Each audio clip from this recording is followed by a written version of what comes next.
the ghost flame in the field. Only those who've seen it will believe it's real. As a child, I used to think bravery meant not fearing things you couldn't see. Ghosts were just fairy tales, and as long as you had a flashlight and an adult by your side, darkness would never win. But that night, in the middle of a deserted, moonless field, when a strange, glowing orb started drifting toward me, I realized how useless logic truly is. Some fears can't be explained. They can only be run from. I remember that summer night vividly, 2009, a hot, sticky season in the Vietnamese countryside. I was just a middle school kid back then. Summer days were slow and quiet, but we country kids always found ways to entertain ourselves. And me? I loved tagging along with my uncles whenever they went night fishing or frog hunting in the fields. It was thrilling, especially once the world turned pitch black. That evening, just after sunset, my uncles called out to me. "Hey, water's rising tonight, perfect time to go electric fishing. Come on before the fish swim off." Let me explain what electric fishing means in our rural culture. Electric fishing is a common method in Vietnam's Mekong Delta where people use a long metal rod connected to a car battery or power source. A small electrical current is sent through the water, temporarily stunning the fish and making them float to the surface. It's simple, effective, and technically illegal now, because of how much harm it causes to aquatic life, and even the fisher's own safety. But back then, it was still common, and I was too young to care. I agreed right away, even as my mom gave me a worried look. "Go if you must, but don't go near the deep parts. The water spirits out there can drown people." I laughed it off. At that age, ghosts were just movie stories. I had a flashlight and an electric rod. What was there to be afraid of? We left just after 8 p.m. There was no moon that night, only the weak beams of our flashlights cutting across the field. It was off-season for the rice crops, so the field was mostly dry with a few muddy patches. We walked through ankle-deep water, flashlights in one hand, electric rods in the other, eyes scanning for frogs or fish movements. About half an hour in, we reached the edge of the field, near an old patch of wild reeds, not far from a grove of eucalyptus trees. People said someone had drowned there long ago. As we neared the spot, I suddenly stopped. Far ahead, I saw a flicker of light. A tiny, floating flame, hovering just above the ground. At first I thought I was imagining it, but my Uncle Hai also noticed, muttering, "Probably someone frog hunting." "Don't worry." I tried to believe him, but something wasn't right. The light didn't stay still. It started moving, slowly. And worse, it grew bigger. What started as the size of a fingertip, soon expanded, as big as a bowl, then a basket, then the size of a large tub. All the while drifting silently, directly toward us. No wind, no sound, just a glowing blue-green orb floating about a meter above the rice stalks. Then my Uncle Tu suddenly yelled, "Ghost flame." Before I could ask what he meant, Uncle Ba threw down his electric rod and took off running. Uncle Hai grabbed my wrist, his face pale as a corpse. "Run, now." And just like that, the four of us were sprinting like madmen, leaping across ditches, splashing through knee-deep water, stumbling through muddy paddies. I glanced back once, and it was still there. The orb was following us. I don't remember how far we ran. I only remembered tripping over dry stalks, falling flat, then scrambling up again, lungs burning, heart screaming, convinced that if it caught me, I'd die. After what felt like forever, we finally reached the roadside. I looked back one last time. The flame was gone. We collapsed by the edge of the road, gasping for breath, covered in mud and sweat. No one spoke for a while. Finally, Uncle Hai broke the silence. "That was real. That was a ghost flame. I've heard the stories, but this is the first time I've seen one." All three of my uncles, men who'd spent their lives working those fields, were just as shaken as I was. They'd always laughed at ghost stories. But that night? Not anymore. Later that night, I came down with a mild fever. My body felt drained, like something had sucked the energy out of me. I couldn't sleep. Every time I closed my eyes, I saw that eerie blue orb, floating silently in the dark. Years later, when I started learning chemistry, I heard about, will-o'-the-wisps, balls of light caused by phosphorus gas from decomposing bodies. The theory made sense, but I kept wondering. There were no graves where we saw that flame, just fields. So where did the phosphorus come from? And why did it chase us? I don't have an answer. Since then, I've never gone near that part of the field again, no matter how full the moon is. And my uncles? They never invited me to go night fishing after that. I think they understood, just as I did. There are things you don't mock. There are places you don't wander. And there are stories only those who've seen will ever believe. The ancient casuarina tree. My mother's horrifying memory. The Mekong Delta is not only known for its endless rice fields and tranquil rivers heavy with silt. Hidden beneath that fertile beauty is a mysterious spiritual world, where every ancient tree and river bend could be home to wandering spirits or sacred deities. My family learned this truth the hard way, a lesson paid for in blood and terror, all beginning with the decision to cut down a century-old casuarina tree. My name is Xing Shay, and I'm from Kantho. I wasn't a witness to the events myself, but my mother saw everything with her own eyes. When she told me, her voice still trembled, as if it had just happened yesterday. Back then, she was only about 15 or 16, still living with her grandfather. My great-grandfather. A devout lay Buddhist, known for his virtue and kindness, deeply respected by the entire village. On a plot of family land, he had built a small wooden temple where he chanted daily prayers and held ceremonies for the poor. Though the temple was modest, incense smoke never ceased to rise from it, and its spiritual presence was undeniable. What made the land truly unique were two ancient trees growing side by side. One was a Bodhi tree. The other, a casuarina tree. Both were over 100 years old, with massive, tangled roots sprawling above the ground, and thick canopies that shaded the entire garden behind the temple. The casuarina tree in particular was colossal. So large, that it would take 10 grown men to encircle its trunk. Its bark was rough and gray, its branches reaching skyward like arms calling out to the heavens. Some had warned my great-grandfather that the tree was sacred, home to spirits of ancient warriors. But in those days of poverty, such warnings were often brushed aside. The incident began one year when the temple was preparing for a major ritual ceremony, likely Vu-Lan, the Buddhist ghost festival. My great-grandfather was worried he wouldn't have enough money for offerings, incense, and candles. After many sleepless nights, he made a decision. He would cut down the casuarina tree and sell its wood to pay for the ceremony. Though hesitant, he believed that his intentions were righteous, done for the temple and the people, and that heaven would not punish him. He called upon several men from the village, including Uncle Tu and Uncle Nam, my mother's maternal uncles, to help with the felling. That day, the weather was clear and sunny. More than 10 people gathered in the temple yard, armed with axes, machetes, and ropes.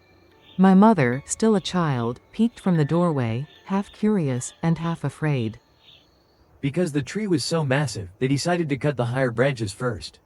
Uncle Nam, the strongest and most agile, climbed to the tallest limb, cheerfully shouting down as he chopped. Everything seemed to be going smoothly. But then, only a few minutes later, something horrifying happened. Uncle Nam suddenly screamed and dropped his machete, nearly falling from the tree. He shouted, "Oh my God! A snake, a giant king cobra, look, it's staring right at me." Immediately, the other men in the tree cried out in terror. Later, they all said they saw the same thing, a massive snake, as thick as a water jar, its head raised high, eyes glowing red like burning coals. Some of the men were so frightened they lost their grip and fell from the tree. Thankfully, there was a large pile of dry leaves below that softened the fall. The one man broke his arm, and another hit his head and passed out, bleeding. Here's the strange part. Those standing on the ground, including my mother and great-grandfather, saw no snake at all. All they witnessed was the sudden panic and people falling from the branches, as if pushed by an invisible force. At that very moment, the sky darkened without warning. Thunderclouds rolled in, and a violent wind howled through the air, as if something unseen was screaming above them. Nearby power poles burst into sparks, and electric wires whipped around violently like enraged serpents. Villagers ran for cover, afraid their thatched houses would catch fire. Panicked, my great-grandfather ordered my mother and another person to row across the canal as fast as they could to reach the power station and cut the electricity. They rowed with all their strength, praying to avert disaster. About 30 minutes later, the power was shut off. The wind died down, the clouds cleared, but by then, my great-grandfather's right arm had begun to throb in pain, as if being pierced by needles. By morning, his arm was swollen and inflamed, red and burning hot to the touch, exactly like a venomous snake bite. The villagers were convinced. The casuarina tree was indeed home to a powerful spirit, and my great-grandfather's decision to cut it had angered it. So, the entire community came together to hold a ritual of apology. They offered a roasted pig, fruits, incense, and trays of food beneath the tree. While people prayed, an old woman named Grandma Chen, known for her quiet devotion, suddenly stood up straight. This was shocking. She had been hunched over for decades, unable to walk upright. Yet now, she seemed like a completely different person. Then she spoke, not in her usual quavering voice, but with a deep, commanding tone, like a temple bell echoing, "You dare." That casuarina tree is the domain of my warrior spirits. It is sacred ground, and yet you dare cut it down? Do you wish for your whole village to perish? My great-grandfather collapsed to his knees, begging forgiveness. He explained that his only intent was to serve the temple and the people. After a pause, the spirit replied, "Because you are a man of heart, you build a shrine for us, I will forgive you. But heed this, the Bodhi tree is now our new dwelling.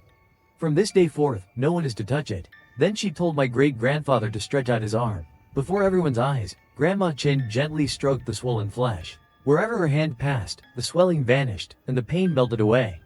Afterward, the spirit left her body. Grandma Chin collapsed, unconscious. When she awoke, she had no memory of what she had said or done. A few weeks later, the casuarina tree was finally felled. This time, no one dared climb it. Instead, they cut it close to the roots. The wood was sold, and with the money, they held the grandest ceremony the temple had ever seen. Those injured gradually recovered. The temple continued its daily prayers, incense curling skyward as always. As for the Bodhi tree, from that day on, no one has dared lay a hand on it. Even now, my mother says that every time she passes by, a chill runs down her spine. The Oracle of the Lady of the Realm. A painful memory from my great-grandmother. Fate sometimes knocks with cryptic omens, and then takes from us what we love most in ways no one can foresee. Some may blame coincidence or illness. But for my family, the death of a child will forever be tied to a prophecy and a dream. This is a story of destiny foretold, of sacred forces that demand respect, and of a punishment so haunting, it leaves listeners speechless. In the Mekong Delta, where faith and mysticism blend seamlessly into everyday life, people believe that every shrine and ancient tree has a soul of its own. Reverence for the unseen world isn't just a tradition, it's an unspoken law. My family came to understand this truth through a painful lesson. The life of a child, lost because of an unintentional offense against a sacred place. The resting ground of the Lady of the Realm. I first heard this story from my mother. It happened long ago, even before she was born. It was a sorrowful memory from the maternal side of my family. One rooted in the spiritual, a dream, and a divine judgment. The witness to it all was my great-grandmother, the mother of my grandmother. She had 5 children and lived a humble life selling handmade cloth in the watery lands of the Delta. Times were hard back then, but the family kept to old customs, honoring their ancestors, performing rituals, and respecting spiritual traditions. My great-grandmother often visited fortune tellers at markets like Kai Rang or the floating market in Phong Dinh. Not out of superstition, but from a mother's concern for her children. One day, she traveled to a neighboring commune to see a renowned spiritual master, a monk known for reading people's destinies and sensing spiritual energy. The moment she sat down, before she could say a word, the monk frowned and said, "I see death coming to your household. It cannot be avoided. It may be a child." The words struck her like a bucket of ice water to the chest. When she returned home, she fell into a heavy silence. She prayed endlessly, offering incense and begging the heavens for mercy.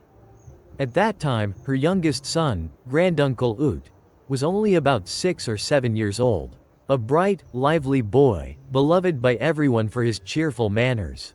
Every day, he ran around the village, often playing near the family temple. A small but sacred structure built long ago by my mother's paternal great-grandfather. Next to that temple stood a shrine to Ba Chua Shu, the Lady of the Realm, a highly revered local goddess whose shrine was considered among the holiest in the region. That day, no one knows whether out of childish mischief or sheer innocence, little Oot was playing with other children when he suddenly felt thirsty and needed to relieve himself.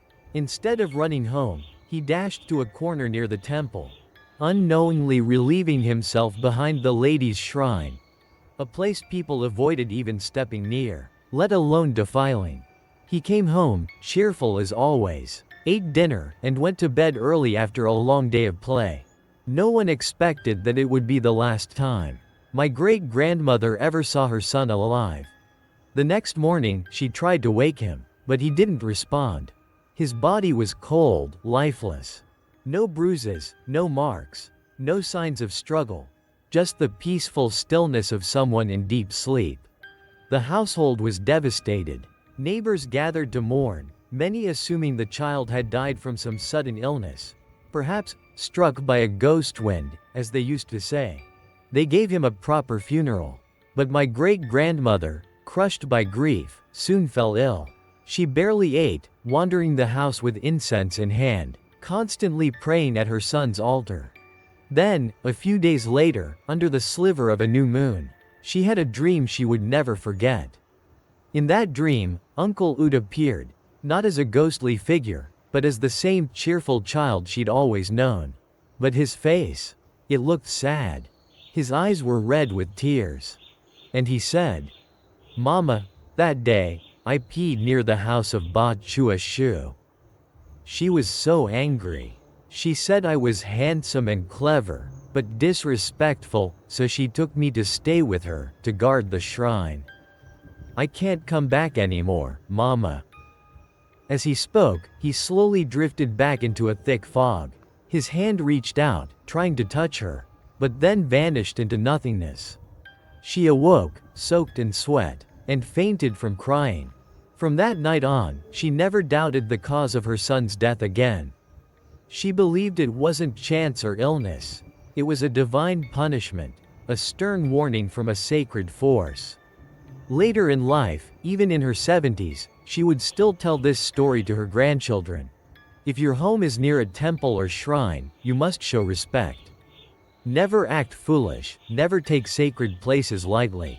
Where spirits dwell, if you cannot offer prayer, then at least do not offend them. Every time my mother tells me this story, a chill runs down my spine. Maybe it's just belief. Maybe it's fate. But I truly believe, some things cannot be explained by science. And some mistakes are paid for with the life of a child. The possessed corpse in our village. When death wasn't the end. In the cycle of life, death is often seen as the final stop.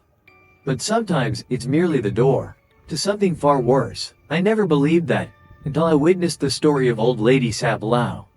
A story that taught me, the most terrifying thing isn't death itself, but what happens after, when a body that should be cold and lifeless suddenly sits up, hungry with the appetite of a demon.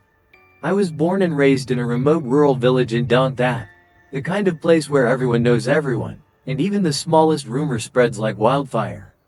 Among the many eerie tales that haunted my childhood, none was more horrifying than what happened to old Lady Sap Lao, who would later be remembered by the entire village as the woman possessed by a corpse demon. The events unfolded around late 2016, when I was still a first-year university student. Every holiday, I'd return home and see Lady Sap Lao lying motionless on her bamboo cot, frail as a twig, her hair white as clouds, her skin wrinkled and dry like old bark. She was well into her 90s and had been bedridden for nearly a decade. The family was mentally prepared for her passing. Doctors had said for years that her body was merely hanging on by a thread. But then, something strange happened that December. She suddenly got better, not gradually, not slowly regaining strength, but completely changed overnight. I remember vividly the day I dropped by her house just to light some incense for the ancestors. When I stepped inside, I froze in my tracks. She was sitting up, half sitting, half propping herself up with her arms. Her eyes were sharp and alert. She talked non-stop, recounting stories from the past with a voice as clear as a young woman's. Her hands waved theatrically, like she was performing Kai Luan, a traditional Vietnamese opera. But the most chilling thing was her smile, a tight-lipped grin that exposed blackened gums, like a corpse that hadn't been properly laid to rest. I'll never forget how Mrs. Luck Sam, our neighbor, shuddered as she told us. I saw her eat a whole boiled chicken. She tore through it like a starving beast. And yet, her body still looked sunken, her skin like snake hide clinging to bones. The family began to panic. There was no way someone in her condition could be this energetic. They called in a spiritual master. The moment he stepped inside, his face turned pale. "This is not your relative," he said. "This body has been possessed. This is corpse possession." That term, corpse possession, refers to a corpse demon, an evil entity that takes over a body before the soul has fully left, animating it with hunger and rage. The mere mention of it chilled everyone to the bone.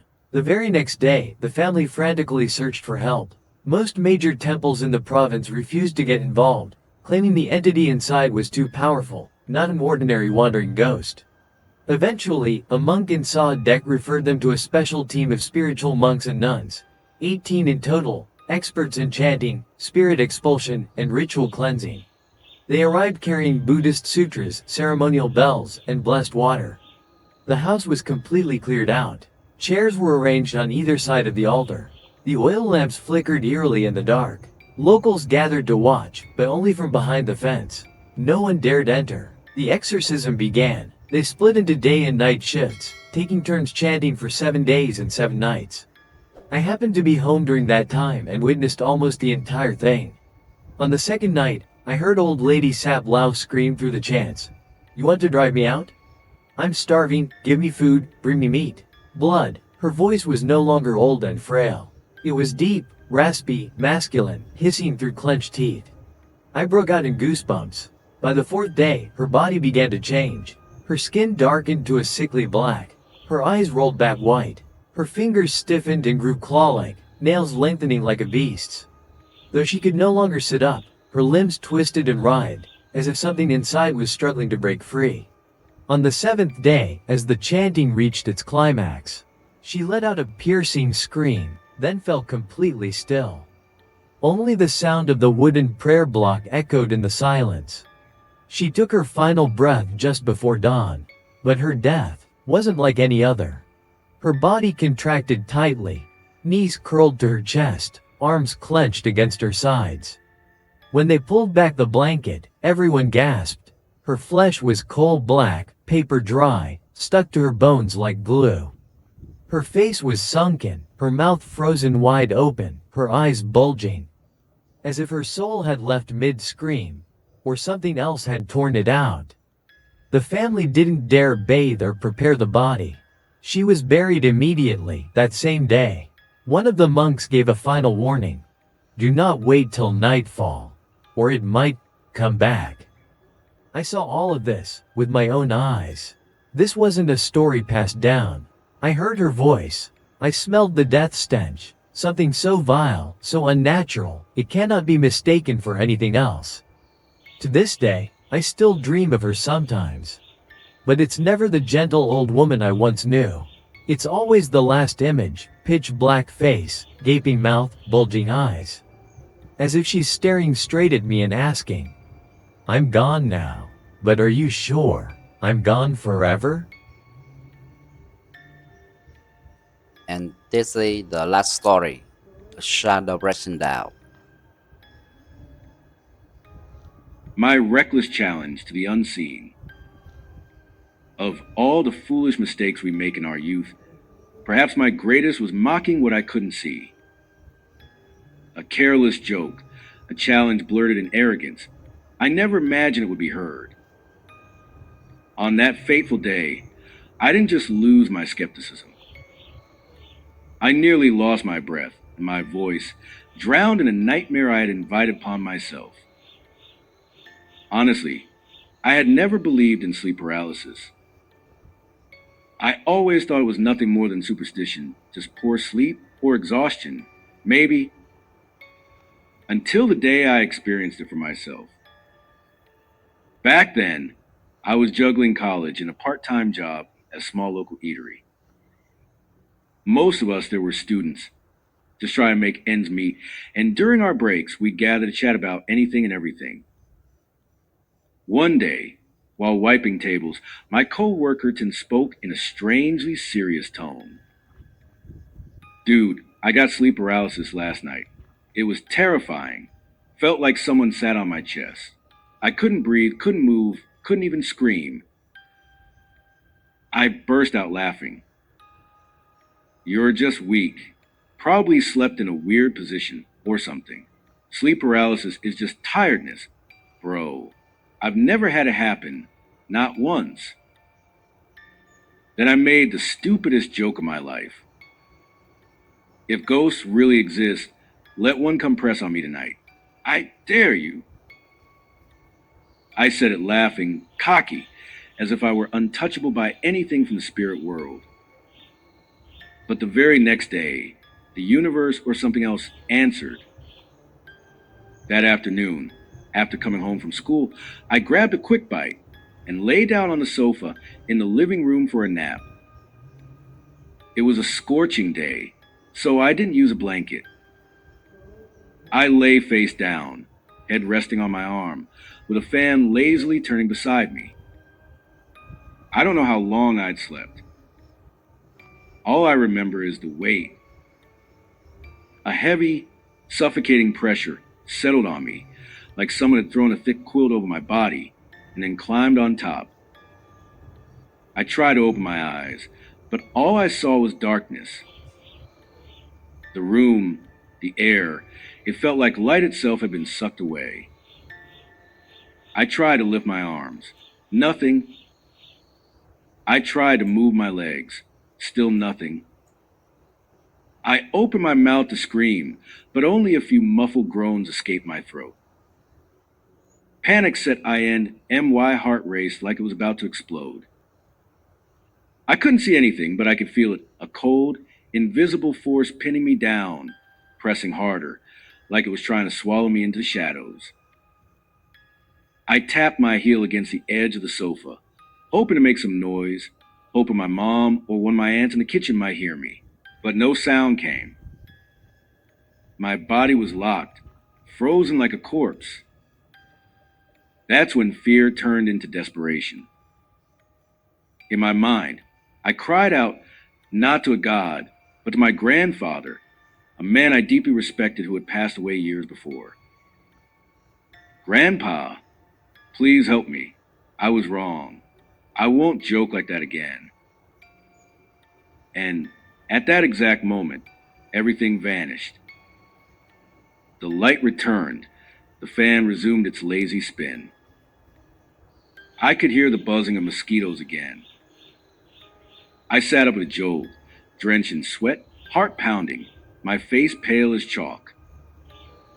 I didn't even dare to stand. I crawled off the sofa and stumbled to the kitchen, looking for my mother.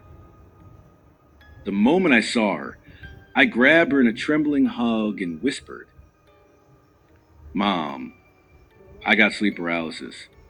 I thought I was going to die."